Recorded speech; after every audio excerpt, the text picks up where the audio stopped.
Hello everyone, Coursera UPSC में आप सभी का स्वागत है। आज हम देखेंगे UPSC civil service test series set number 51। इस सेट में कुल 15 एमसीक्यू हैं। इस सेट का पीडीएफ प्राप्त करने के लिए आप जाकर टेलीग्राम पर ज्वाइन कर सकते हैं। कोर्सेरा यूपीएससी नाम का चैनल, वहाँ ज्वाइन के लिए आपको पीडीएफ मिल जाएगा। आज के सेट में आप प्रयास कीजिएगा अपना बेस्ट देने का, जिससे आपका परफॉर्मेंस अच्छा हो। चलिए आज का पहला क्वेश्चन देखते हैं। आज का पहला क्वेश्चन है, लिथियम त्रिभुज लिथियम भंडार के समृद्ध क्षेत्र जो निम्नलिखित देशों की सीमाओं के पास स्थित हैं। तो बताइए किसके किसके विदेश की सीमाओं के बीच स्थित है लिथियम त्रिभुज। एक दिया हुआ है वेनेजुला, दो दिया हुआ है बोलिविया, तीन दिया है ब्राज़ील, चार दिया चिली, पाँच दिया अर्जेंटीना। तो बताइए किसकी सीमाओं के अंतर्गत आते हैं त्रिभुज, लिथियम त्रिभुज। उम्मीद है सभी लोगों ने आंसर लगा लिया होगा। देखिए ये इस समय इसका बहुत ज़्यादा डिमांड है, किसका, लिथियम आयन का। क्यों? क्योंकि जैसे जैसे हम लोग इलेक्ट्रिक की तरफ जा रहे हैं, ग्रीन एनर्जी की तरफ, तो ऐसे में इसकी महत्व बढ़ जाता है इसका। तो इस तरीके से देखें तो इसका सबसे बड़ा भंडार यहाँ पे मिलता है आपको। ये दो देश कहाँ पे है लिथियम आयन त्रिभुज के अंतर्गत? लिथियम त्रिभुज के अंतर्गत आते हैं वो तीन देश। वो कौन कौन से हैं? तो अगर आप थोड़ा सा भी जानते होंगे तो आसानी से कर लेंगे। इसके अंतर्गत आते हैं बोलिविया है, चिली है, और फिर उसके बाद कौन सा था, अर्जेंटीना। ये 2, 4, 5 सी जिन लोगों ने लगाया था उसका करेक्ट है। आप यहाँ पे देख सकते हैं लिथियम त्रिभुज के अंतर्गत कौन कौन सा थे, बोलिविया हो गया, चिले हो गया और फिर अर्जेंटीना। ये तीन देश आते हैं। और यहाँ पे पूरे विश्व का 55% यहाँ पे कुल लिथियम आयन रिजर्व है। उम्मीद आपको समझ में आया होगा। ये याद रखिएगा लिथियम त्रिभुज कहाँ पे है, तो नॉर्थ साउथ अमेरिका में है। और उसके तीन देशों का नाम आप याद रखिएगा, एक बार ध्यान देंगे तो बढ़िया रहेगा। आप याद रखिए बोलिविया, चिले और अर्जेंटीना, इनका नाम रखिए, याद रखिएगा। चलिए अगला क्वेश्चन देखते हैं। अगला क्वेश्चन है, पार्टिसिपेटरी नोट्स जिन्हें आमतौर पर पी नोट्स के रूप में जाना जाता है, विदेशी निवेश के साधन में से एक हैं। इस संदर्भ में निम्नलिखित कथनों पर विचार कीजिए। देखिए यूपीएससी इस पे पहले क्वेश्चन पूछ चुकी है, तो इसका प्रैक्टिस करते रहिए। पहला दिया हुआ है, ये विदेशी निवेशकों द्वारा उपयोग किए जाने वाले वित्तीय साधन है जो भारतीय प्रतिभूति में निवेश करना चाहते हैं लेकिन सेबी के साथ पंजीकृत नहीं होना चाहते हैं। दूसरा देखें तो पी नोट्स के माध्यम से निवेश किए गए शेयरों के संबंध में मतदान के अधिकार प्राप्त कर लेते हैं। जो भी पी नोट्स के माध्यम से निवेश करेंगे तो क्या उनको मतदान का अधिकार मिलता है या नहीं, आपको ये बताना है। उम्मीद है सभी लोगों ने आंसर लगा लिया होगा। इसमें आपको सही चयन करना था। जिन लोगों को पता होगा कि पी नोट्स के माध्यम से इन्वेस्ट करने पे आपको जो भी वहाँ की कमेटी होगी, इन्वेस्टर होंगे, उनमें आपको मतदान का अधिकार नहीं होगा। जो कमेटी होते हैं, इन्वेस्टर होते हैं, वो क्या करते हैं, सेल्स का कितना बिक्री किया जाए, खरीदा जाए, ये उसका निर्णय लेते हैं। महत्वपूर्ण निर्णय वही लेते हैं जो उसके शेयर धारक होते हैं। तो इसमें इनको भाग नहीं लेने का अधिकार नहीं मिलता कि वो मतदान नहीं कर पाते उसमें। तो इसलिए दूसरा हमारा गलत हो जाता है, पहला इसमें करेक्ट है। जिन लोगों ने ये लगाया था बिल्कुल सही है। देखिए अगर आप एक विदेशी हैं और भारतीय किसी इंस्टीट्यूशन में इन्वेस्ट करना चाहते हैं तो आप दो तरीके से कर सकते हैं, एक डायरेक्ट इन्वेस्ट या इनडायरेक्ट। तो दो तरीके हो गए। अब जब 10% अधिक इन्वेस्ट करेंगे तो डायरेक्ट आ जाएगा, 10% से अंदर रहेंगे तो आप किससे होंगे, फॉरेन इंस्टीट्यूशनल इन्वेस्टमेंट FII के अंतर्गत हो जाएंगे। लेकिन अगर आप सेबी के पास रजिस्टर्ड नहीं होना चाहते, वो दोनों मेथड हो गए रजिस्टर्ड होने के बाद इन्वेस्ट करने का। लेकिन आप रजिस्टर्ड नहीं होना चाहते हैं तो आप क्या करेंगे, पी नोट्स के माध्यम से इन्वेस्ट करेंगे और बिना रजिस्टर्ड हुए सेबी के पास आप इन्वेस्ट कर पाएंगे। तो इस तरीके से हमें समझ लिया और जिन लोगों ने लगाया था उनका करेक्ट आंसर है। आप यहाँ पे देख सकते हैं FII और पी नोट्स दोनों के बारे में अच्छे से समझाया हुआ है। FII में इन्वेस्ट करने के लिए भी आपको रजिस्टर्ड होना पड़ता है, लेकिन पी नोट्स में इन्वेस्ट होने के लिए सेबी के पास रजिस्टर्ड नहीं होना पड़ता है। आप आसानी से इन्वेस्ट कर पाएंगे। फॉरेन जो भी हमारे वहाँ संस्था है उनमें इन्वेस्ट कर पाएंगे विदेशी लोग।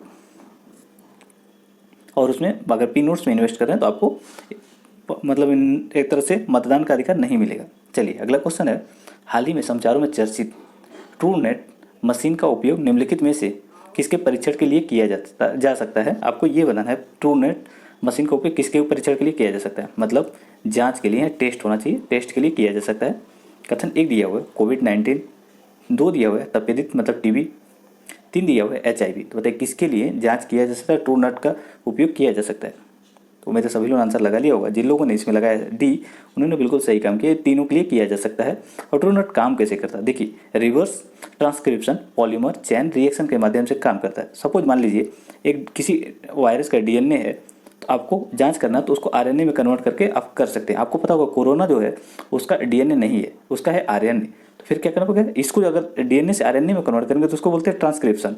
लेकिन जब RNA से DNA में कन्वर्ट करते हैं तो उसको कहते हैं रिवर्स ट्रांसक्रिप्शन। तो रिवर्स ट्रांसक्रिप्शन के माध्यम से ही हम जांच करते हैं इन सारी चीज़ों का।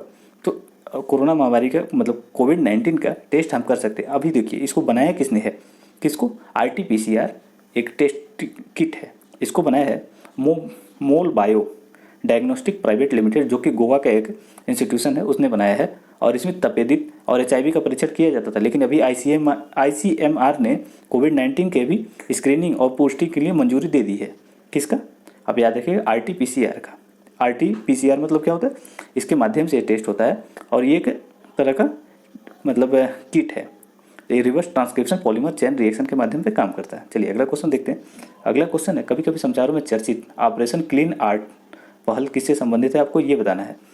ए दिया हुआ है सांस्कृतिक संसाधन और प्रशिक्षण केंद्र से। बी दिया हुआ है पर्यावरण वन जलवायु परिवर्तन मंत्रालय का। सी दिया हुआ है वन्य जीव अपराध नियंत्रण ब्यूरो का। डी दिया उपरोक्त में से कोई भी नहीं। तो बताइए ऑपरेशन क्लीन आर्ट किसकी पहल है, किसकी इनिशिएटिव है ऑपरेशन क्लीन आर्ट? उम्मीद है सभी लोगों ने आंसर लगा लिया होगा।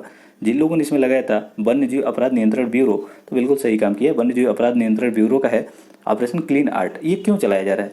तो आप लोगों ने देखा होगा जो पेंटिंग के ब्रश होते हैं उनमें बहुत शानदार उनके जो बाल होते हैं उनका उपयोग किया था। ये आप लोग ये फिगर देख के समझ पा रहे हो, एक नेवला है। नेवला को क्या कहते हैं? मैंगसू कहते हैं इसको इंग्लिश में। इसके बाल का उपयोग किया जाता है। तो मैंगसू हेयर का उपयोग किया जाता है। व्यापार बहुत ज़्यादा हो रहा था इसका व्यापार, इसको मारा जाता था। तो ये चीज़ें देखिए, इसके लिए इसको रोकने के लिए, इस पर अंकुश लगाने के लिए अभी किसने? WCCB मतलब wild life crime control bureau ने इसको चलाया था, इनिशिएटिव एक्ट एक। तो आप उम्मीद आपको ये चीज़ समझ में आएगा। अब हम देख लेते हैं WCCB के संबंध में, तो ये किसके अंतर्गत काम करता है ये जानना जरूरी है। ये ministry of environment forest and climate change के अंतर्गत काम करता है। इसका गठन कब किया गया था? तो ये देखिए कॉन्स्टिट्यूशनल बॉडी मतलब वैधानिक निकाय है। तो ये the wild life protection amendment act 2016 में के प्रोविजन के अंतर्गत इसको गठित किया गया था 2006 में, और ये ऑपरेशनल हुआ था 2008 में। तो इतनी सी बातें थी, इसको याद रखिएगा आप। चलिए अगला क्वेश्चन देखते हैं। अगला क्वेश्चन है राष्ट्रीय सहकारी विकास निगम नेशनल कोऑपरेशन डेवलपमेंट कॉरपोरेशन के बारे में निम्नलिखित कथनों पर विचार कीजिए। कथन एक दिया हुआ है एनसीडीसी केंद्रीय कृषि मंत्रालय का शीर्ष वित्तपोषण संगठन है। कथन दो दिया हुआ है एनसीडीसी भारतीय संसद के एक अधिनियम के तहत स्थापित एक वैधानिक निकाय है, वैधानिक निगम है। तीन दिया हुआ है एनसीडीसी कृषि उत्पादों के उत्पादन प्रसंस्करण विपणन भंडारण निर्यात आयात के कार्यक्रमों की योजना बनाता है और उन्हें बढ़ावा देता है। तो बताइए इनमें से कौन सा कथन एनसीडीसी के संबंध में सही है? उम्मीद है सभी लोगों ने आंसर लगा लिया होगा। जिन लोगों ने इसमें डी लगाया एनसीडीसी के संबंध में बिल्कुल सही काम किया है। आज के सेट में आप जितना भी सही कर पा रहे हैं उसका जरूर नीचे बताइएगा आपने कितना परफॉर्म कर पाया। देखिए एनसीडीसी का गठन कब हुआ था? एक वैधानिक निकाय है जैसा कि हमने देख ही लिया, और इसका गठन हुआ था 1962 में, और ये केंद्रीय कृषि मंत्रालय के अंतर्गत एक वित्तीय संगठन है, शीर्ष वित्तीय संगठन है, जो क्या करता है, ये खाद्य पदार्थों, औद्योगिक वस्तुओं और पशुधन एवं अन्य कुछ जो लिस्टेड हैं उनके और सेवाओं का सहकारी सिद्धांतों पर आधारित, सहकारी मतलब होता है कई सारे संस्थान मिलकर के काम करते हैं, सहकारी संस्थानों पर उनका प्रसंस्करण भंडारण उत्पादन निर्यात आयात इस सबसे संबंधित योजना बनाता है और उनको बढ़ावा भी देता है। तो उम्मीद आपको समझ में आया होगा। चलिए अगला क्वेश्चन देखते हैं। अगला क्वेश्चन है, चलिए इसके बारे में एक बार और समझ लीजिए। आपको पता होगा कि हमारे वहाँ ग्रीन रेवोल्यूशन आया था, उसी समय इसको बढ़ावा देने के लिए अन्य सेक्टर को भी इसका गठन किया गया था।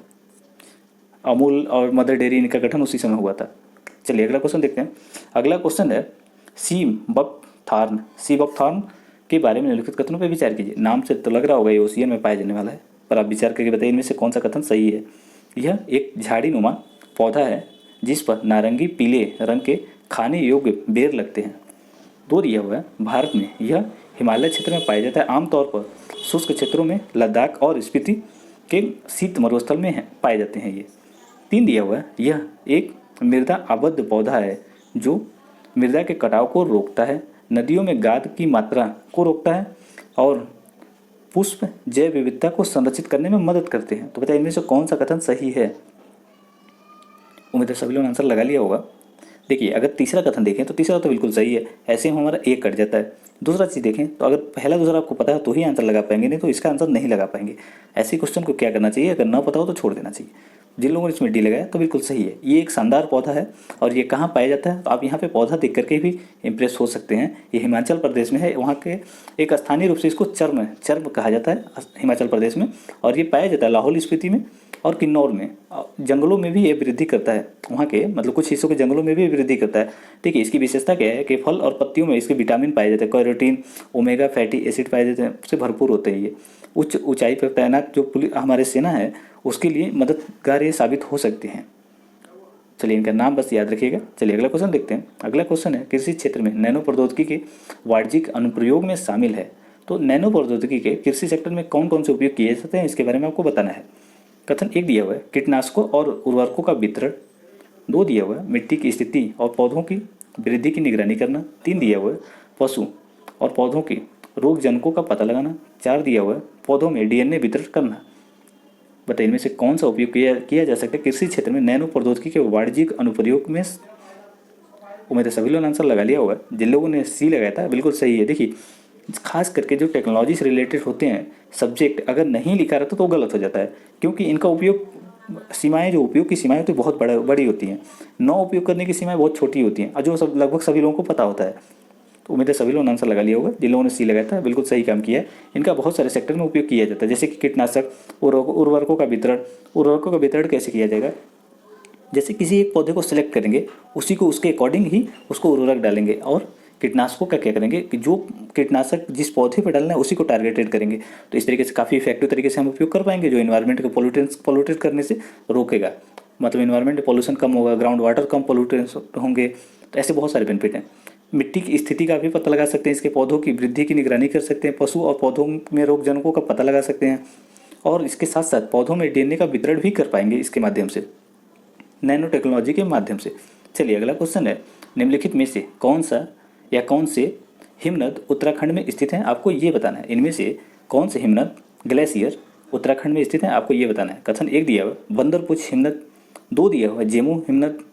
3 दिया है नुब्रा हिमनद। और 4 दिया हुआ नंदा देवी हिमनद। तो बताइए इनमें से कौन सा ग्लेशियर उत्तराखंड में स्थित है। उम्मीद है सभी लोगों ने आंसर लगा लिया होगा। जिन लोगों को अगर यहाँ पता हो कि जेमू ग्लेशियर कहाँ पे स्थित है या फिर नुब्रा कहाँ पे स्थित है, तो आप आसानी से लगा लेंगे। देखिए जेमू ग्लेशियर सिक्किम में स्थित है और नुब्रा लद्दाख में स्थित है। तो ऐसे में हमारा 2 और 3 गलत हो गया। जैसे आप करेंगे 2 तो यहाँ कट गया, मतलब कट गया ए और डी कैंसिल हो गया। अब बचा हमारे पास बंदरपुछ और नंदा देवी। तो नंदा देवी का नाम तो सभी लोगों को पता होगा, होना ही चाहिए, सभी लोगों को पता होगा। और बंदरपुछ का भी नाम पता होगा, तो वो लोग आसानी से सी लगा लेंगे, आंसर उनका करेक्ट हो जाएगा। अगर आपने सी लगाया था तो आपका ये सही आंसर है।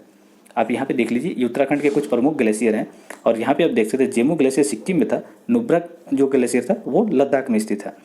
दूसरा चीज़ देख लें यहाँ पे उत्तराखंड के कुछ महत्वपूर्ण ग्लेशियर, तो गंगोत्री ग्लेशियर उत्तराखंड का, और दूसरा है पिंडारी ग्लेशियर, फिर मिलन हिमनद या ग्लेशियर, संतोपंथ या भागीरथी हिमनद या ग्लेशियर कह लीजिए।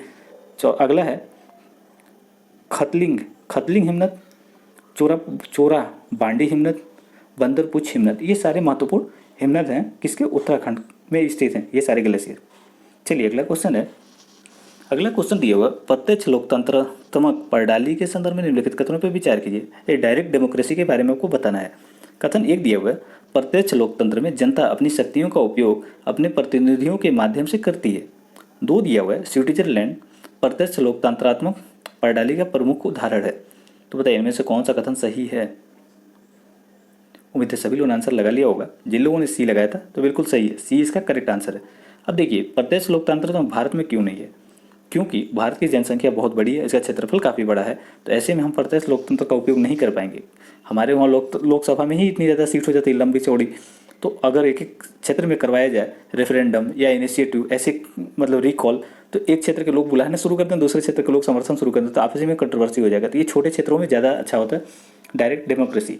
दूसरा चीज़ देखें तो पहला कथन में लोगों को कन्फ्यूजन हुआ होगा यहाँ पे प्रतिनिधियों का लेकर के। तो देखिए प्रतिनिधि होते हैं यहाँ, लेकिन प्रतिनिधि क्या करते हैं, अपने अपने सेक्टर में जाके जनता से सीधे इनिशिएटिव करते हैं, उनसे पूछ करते हैं, इनिशिएटिव उनसे पहल कराते हैं, उनकी बातों को सुनते हैं, जनमत संग्रह के माध्यम से निर्णय लेते हैं। मतलब जनता हर निर्णय में महत्वपूर्ण भूमिका निभाती है, डायरेक्ट उसमें भागीदार होती है। अगर उनके प्रतिनिधि अच्छे से काम नहीं करते तो उनको वापस बुलाने का भी वो अधिकार रखती है, जनमत संग्रह के माध्यम से उनको वापस बुला लेती है। स्विट्जरलैंड एक छोटा सा देश है, इसलिए वहाँ पे प्रत्यक्ष लोकतांत्रिक प्रणाली देखने के लिए मिलती है। उम्मीद है आपको समझ में आया होगा। चलिए अगला क्वेश्चन देखते हैं। हाल ही में समाचारों में रहा नागोर्नो कराबख क्षेत्र किन 2 देशों के बीच एक विवादित क्षेत्र है। नागोर्नो कराबख, तो बताइए किन 2 देशों के बीच के विवाद का क्षेत्र है। कथन 1 दिया हुआ है इजराइल और फिलिस्तीन। कथन 2 दिया हुआ है भारत चीन। सी दिया हुआ है मिस्र और सूडान। डी दिया हुआ है आर्मेनिया और अजरबैजान। तो बताइए किन देशों के बीच का विवादित क्षेत्र है? Nagorno Karabakh, Nagorno Karabakh. उम्मीद है सभी लोगों ने आंसर लगा लिया होगा। जिन लोगों ने इसमें लगाया था अपना डी, तो बिल्कुल करेक्ट है। आर्मेनिया और अजरबैजान के बीच का एक विवादित क्षेत्र है नागोर्नो करबख, नागोर्नो करबख। आप यहाँ पे देख सकते हैं नागोर्नो करबख यहाँ पे है, अजरबैजान और आर्मेनिया के बीच का क्षेत्र, विवादित क्षेत्र। ज़्यादा डिटेल उसके बारे में जानने की जरूरत नहीं, बस आप इतना याद रखिए कि इन दो देशों के बीच के विवादित क्षेत्र था नागोर्नो बरबख। चलिए अगला क्वेश्चन है, थोड़ा सा नाम प्रोनाउंसिएशन में मिस्टेक हो सकता है, तो आप देख के पढ़ लीजिएगा, उसको अपने हिसाब से प्रोनाउंसिएट कर लीजिएगा। चलिए अगला क्वेश्चन है, निम्नलिखित कथनों पर विचार कीजिए। कथन एक दिया हुआ है माउंट सिनाबुग इंडोनेशिया का एक सक्रिय ज्वालामुखी है। कथन दो दिया हुआ है सिनाबुग सेमरू ज्वालामुखी पैसिफिक रिंग ऑफ फायर में स्थित है। तो बताइए इनमें से कौन सा कथन सही है? उम्मीद है सभी लोगों ने आंसर लगा लिया होगा। जिन लोगों ने यहाँ पे इंडोनेशिया का नाम सुनते ही दूसरे कथन को भी सही मान लिया, तो बिल्कुल सही काम किया आपने। सी इसका सही आंसर है। ये दोनों क्या हैं? सिनाबुग और सेमरू, ये सक्रिय ज्वालामुखी हैं और ये पैसिफिक रिंग ऑफ फायर के अंतर्गत आते हैं। अब कुछ इसके बारे में डिटेल देख लीजिए। देखिए पहला अगर देखें माउंट सिनाबुग, ये कब हुआ था? 2010 में, 400 वर्षों बाद फिर सक्रिय हुआ था। 400 वर्षों तक ये निष्क्रिय पड़ा हुआ था, 2010 में पुनः सक्रिय हुआ। फिर उसके बाद 2014 में, 16 में, 20 में पुनः इसमें विस्फोट देखने के लिए मिला। दूसरा चीज़ देखें तो माउंट सेमरू, या फिर माउंट सिनाबुग, याद रखिएगा उत्तरी सुमात्रा में स्थित है। कौन? माउंट सिनाबुग, नाम याद रखिएगा माउंट सिनाबुग, ये उत्तरी सुमात्रा में स्थित 2010 में 400 वर्षों बाद पुनः सक्रिय हुआ था। और माउंट सेमरू कहाँ पे? इंडोनेशिया के जावा द्वीप पे स्थित है माउंट सेमरू। ये सबसे सक्रिय ज्वालामुखी में से एक है। इसको अंतिम बार अभी जल्द ही जनवरी 2021 में विस्फोट इसमें हुआ था। इसको कहते हैं द ग्रेट माउंटेन भी कहा जाता है। अगर पूछ ले द ग्रेट माउंटेन किसको कहा जाता है, तो उस कथन में 100% है माउंट एवरेस्ट का भी नाम आएगा, तो उसको मत लगाइएगा, माउंट सेमरू को लगाइएगा। माउंट सेमरू सही है, और ये दोनों आते हैं रिंग ऑफ फायर के अंतर्गत आते हैं। तो अब ये बात याद रखिएगा। चलिए अगला क्वेश्चन देखते हैं। अगला क्वेश्चन है, मध्याह्न भोजन योजना के संदर्भ में निम्नलिखित कथनों पर विचार कीजिए। कथन एक दिया हुआ है, यह योजना स्वास्थ्य और परिवार कल्याण मंत्रालय के अधीन आता है या आता है। दूसरा दिया हुआ है, यह 6 से 14 वर्ष तक के बच्चों को पका हुआ भोजन प्रदान करने का प्रावधान करती है। तो बताइए इनमें से कौन सा कथन सही है मध्याह्न भोजन योजना के संदर्भ में? जिन लोगों ने इसमें लगाया बी, उनका बिल्कुल करेक्ट है। सी क्यों गलत हो जाता है? पहला कथन क्यों गलत हो जाता है? ये परिवार कल्याण मंत्रालय के अंतर्गत नहीं आता है, ये एजुकेशन मिनिस्ट्री के अंतर्गत आता है। तो ऐसे में हमारा पहला गलत हो गया, दूसरा बिल्कुल सही है। इसको कब शुरू किया गया था? एक केंद्र प्रायोजित योजना है और इसे 1995 में शुरू किया गया था, जो कि शिक्षा मंत्रालय के अंतर्गत। पहले इसका नाम था मानव संसाधन विकास मंत्रालय, लेकिन अब इसका बदल दिया गया ना, इसका नाम इस समय हो गया शिक्षा मंत्रालय। और इसका उद्देश्य क्या है? तो यूनिवर्सल एजुकेशन, सार्वभौमिक शिक्षा प्राप्त करने के लिए दुनिया का सबसे बड़ा पहले तो ये स्कीम है। और ये एक तरह से मान लीजिए बहुत सारे बच्चे गरीब होते थे, उनके पास खाना नहीं होता था, तो क्या करें? फिर स्कूल जाएं या फिर खाना पढ़ाई करें, खाना खाएं। तो देखिए खाली पेट तो ज्ञान बांटना बेवकूफ़ी होता है, तो इसलिए सरकार ने खाने का भी प्रोविजन कर दी। तो इस तरीके से हमारा हो गया। अब देखिए दूसरा चीज़ से क्या बेनिफिट होता है? कुपोषण की समस्या ज़्यादा देखने के लिए मिलता है गरीब बच्चों में, तो एक तरह से कुपोषण को भी टारगेट किया गया था इसके माध्यम से। ये कुछ बातें थी। अब देखिए इसको क्या किया गया, 1 से लेकर 8 तक की कक्षाओं में जो भी बच्चे अध्ययन करते हैं उनको प्रोवाइड कराया जाता है मध्याह्न भोजन, दोपहर के समय में प्रोवाइड कराया जाता है। ये 6 साल से लेकर 14 साल तक के बच्चों को पका हुआ भोजन प्रदान करता है। दूसरा इसका देखें तो कुछ कमियाँ ये हैं कि इसने कहीं ना कहीं खिचड़ी वाला स्कूल करने के लिए बदनाम कर दिया। लेकिन इसका उद्देश्य तो अच्छा था, लेकिन इसके लक्ष्य कुछ थोड़े से गड़बड़ हो गए, इसको बदनामी ज़्यादा मिल गई। लेकिन ये काफ़ी अच्छा इनिशिएटिव था, जो कि असफल होने, मतलब असफल नहीं कहेंगे, सफल ही है, लेकिन बच्चे बहुत कम ही पढ़ते हैं। इसको अच्छे से इम्प्लीमेंट नहीं किया गया, इसलिए असफल है ये। अब जो कहिए समझ सकते हैं, स्कूलों में जाके हालत देख सकते हैं, तो आपको समझ में आएगा कि इतने ज़्यादा सफल तो नहीं है। जिस तरीके का इसे लक्ष्य रखा गया था, इसका उद्देश्य रखा गया था कि अच्छे भोजन देंगे, मतलब बच्चों में कुपोषण की समस्या सॉल्व कर ली जाएगी, लेकिन ये सॉल्व करने में कहीं ना कहीं असफल रहा है। चलिए अगला क्वेश्चन देखते हैं। अगला क्वेश्चन है, निम्नलिखित कथनों पर विचार कीजिए। कथन एक दिया हुआ है, मध्य अटलांटिक कटर और ग्रेट रिफ्ट वैली अपसारी सीमाओं का उदाहरण है। कथन दो दिया हुआ है, अपसारी सीमाओं को विनाशात्मक सीमा के नाम से जाना जाता है। तो बताइए कौन सा कथन इनमें से सही है? उम्मीद है सभी लोगों ने आंसर लगा लिया होगा। जिन लोगों ने केवल एक को सही माना है उनका बिल्कुल सही काम किया उन्होंने। ये विनाशात्मक नहीं है, ये सृजनात्मक है, ये पुनर्निर्माण करता है प्लेटों का, न कि विनाश करता है। इसलिए गलत हो गया दूसरा, हमारा पहला आंसर करेक्ट है, केवल ए इसमें सही था।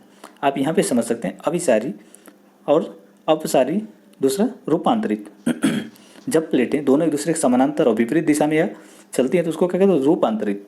इसमें देखिए बहुत थोड़ा सा ज्वालामुखी विस्फोट तो नहीं होता है इसमें, हल्का सा भूकंप आने की संभावना रहती है। भूकंप तीनों में आती है लेकिन थोड़ा इसमें कम आती है। किसमें, रूपांतरित, ट्रांसफर बाउंड्री के अंतर्गत कम आती है।